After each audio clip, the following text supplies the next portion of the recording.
Así que usted quiere saber cómo es que Ecuador se convirtió en un país de alcohólicos, de fumadores y ahora de narcotraficantes. Pues es fácil, para mí es fácil explicarle. Se sucede los eventos desde el momento en que llegamos con la conquista de los incas a Ecuador. Los incas eran también una cultura alcohólica, pero consumían chicha y también consumían coca. Pero no era un consumo rutinario, era un consumo ceremonial.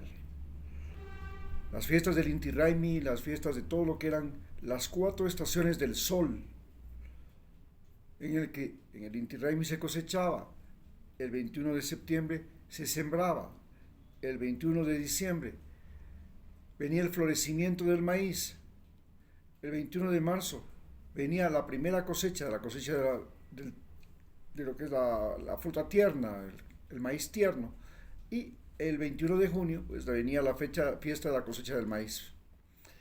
Porque las 4 estaciones de el maíz y de los astros en general del sol estaban muy vinculados a esta fase del maíz.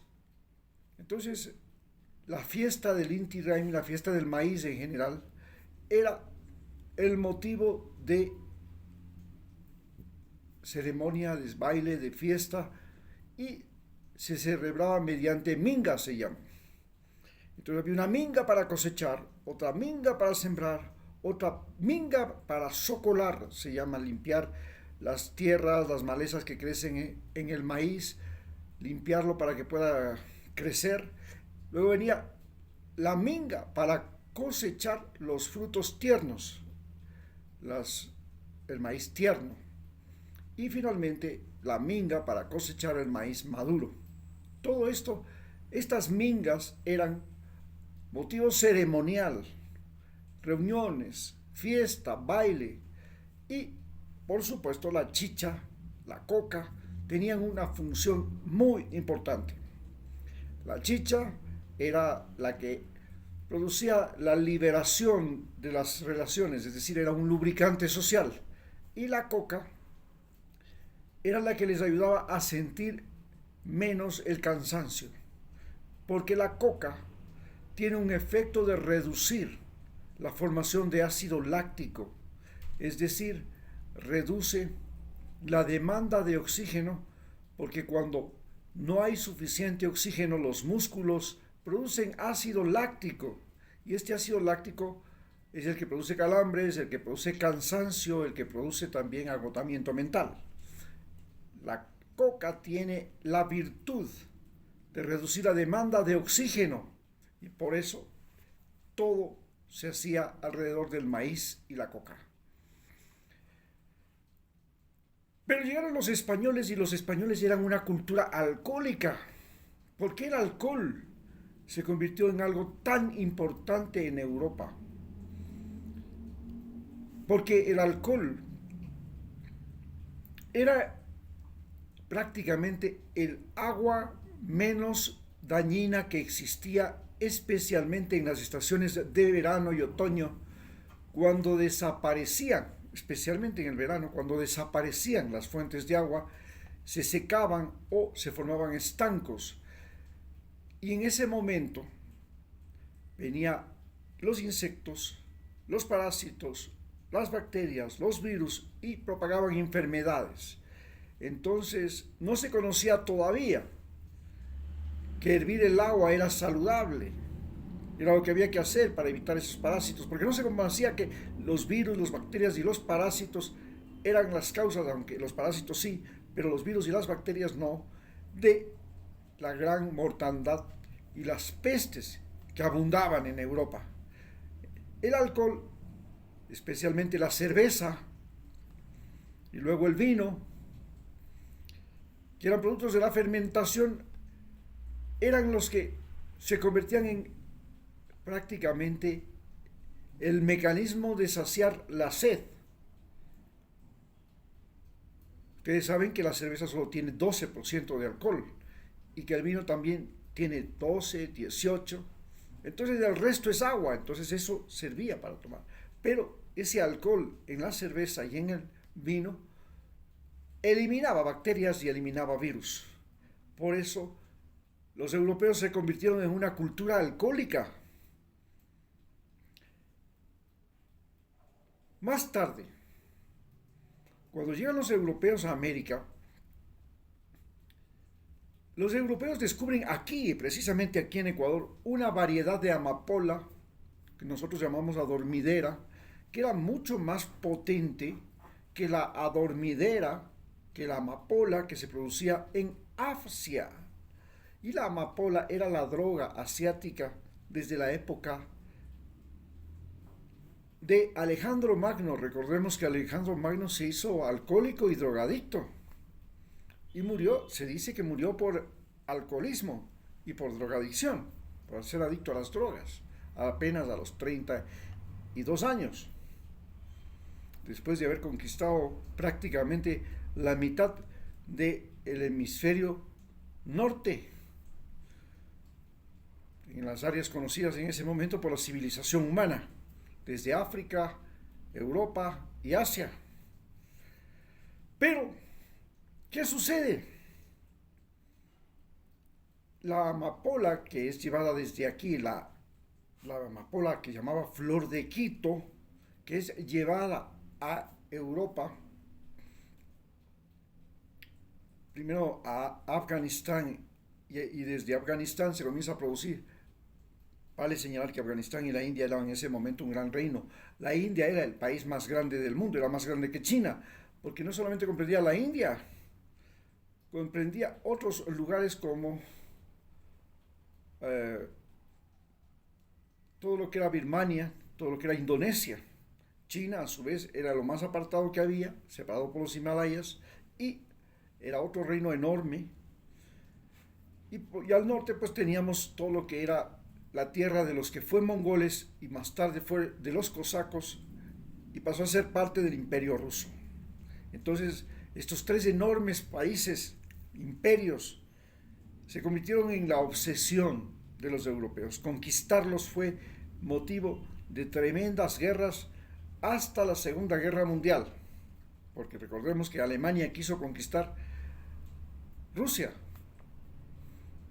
Primero quiso conquistar, Francia quiso conquistar el Imperio Ruso y Alemania quiso conquistar la Unión Soviética. Entonces esta obsesión estuvo vinculada a un mecanismo de conquista de China inusual. ¿Cómo fue? Mediante las denominadas guerras del opio.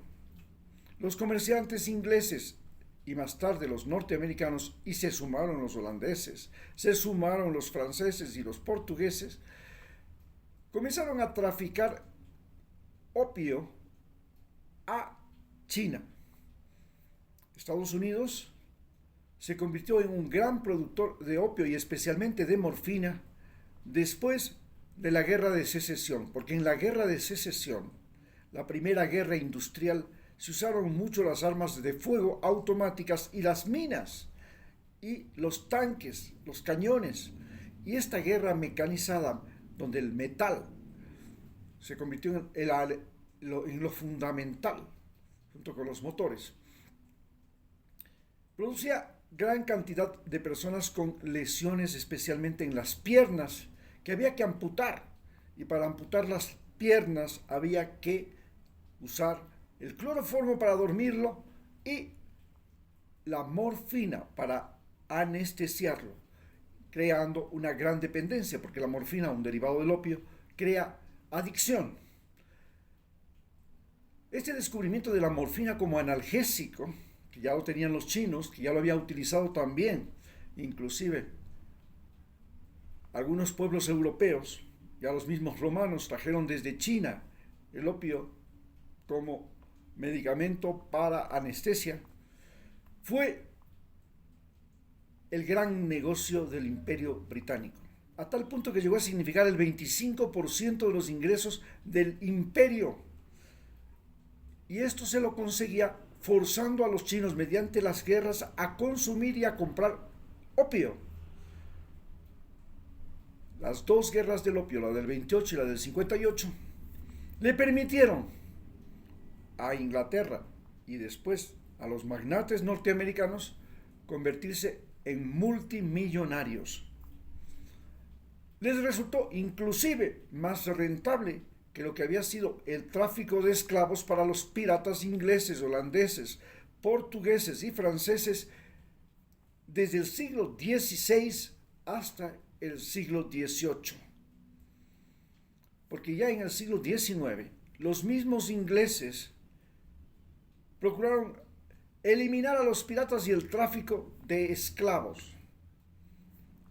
El opio hoy es la droga que está propagándose por el mundo como derivados de opio.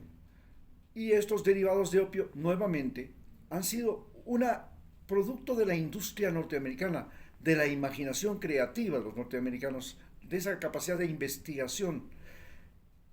Y los nuevos opiáceos como el fentanilo, el tramadol, la oxicodona, todos estos hoy matan más seres humanos que la cocaína y la marihuana. La marihuana, en cambio, fue la droga originaria de la India.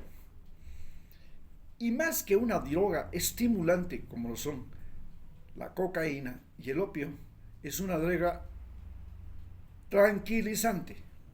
Los norteamericanos la usaron muy efectivamente en la Segunda Guerra Mundial, colocando en un bolsillo de los soldados en su uniforme barras de chocolate con coca que ayudaban y funcionaban como estimulantes, mientras tanto que en el otro bolsillo tenían el famoso Lucky Strike, el tabaco americano, que tenía entre varios tabacos también cigarrillos de marihuana. Y en estos casos, la barra de chocolate con coca funcionaba como estimulante y les ayudaba a no dormir, a moverse, a caminar a pesar de no tener agua, de tener que cargar armamentos, del peso, del tiempo, de todo el cansancio de la mala noche. Y en cambio, el tabaco y la marihuana les ayudaba a estar tranquilos, soportando ese mundo espeluznante de bombardeos, de muerte, de sanguinaria condición humana, de última desgracia que fue la Segunda Guerra Mundial. En cambio, los alemanes, para crear sus supersoldados, utilizaron las anfetaminas. Y estas anfetaminas les permitían a los soldados alemanes hacer jornadas increíbles, como la que hicieron para poder entrar con miles de tanques y millones de soldados a Rusia para pretender conquistar Rusia en el menor tiempo posible, con marchas forzadas increíbles día y noche. Las anfetaminas, que hoy también son parte del problema del arsenal de los drogadictos, hoy se han convertido en un problema de epidemia mundial. ¿Cómo la drogadicción se convirtió en una epidemia mundial como antes lo fue el alcoholismo, desde la conquista española a América hasta los tiempos actuales, y el tabaquismo, desde la independencia de los Estados Unidos hasta los tiempos actuales?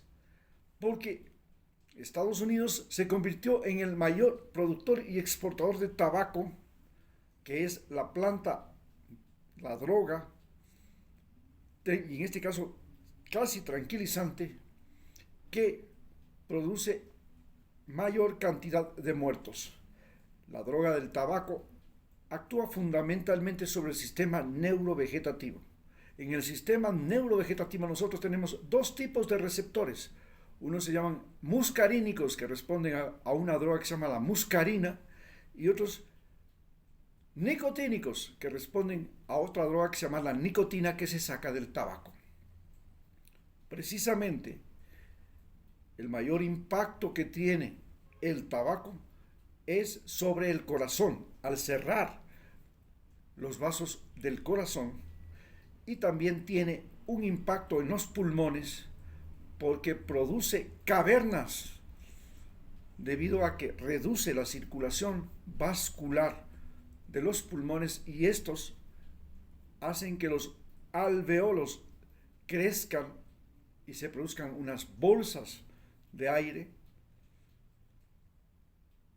y esto es uno de los efectos negativos del tabaco. Pero además del tabaco, como ustedes bien saben, es uno de los agentes cancerígenos más importantes que existen en este momento en el mundo.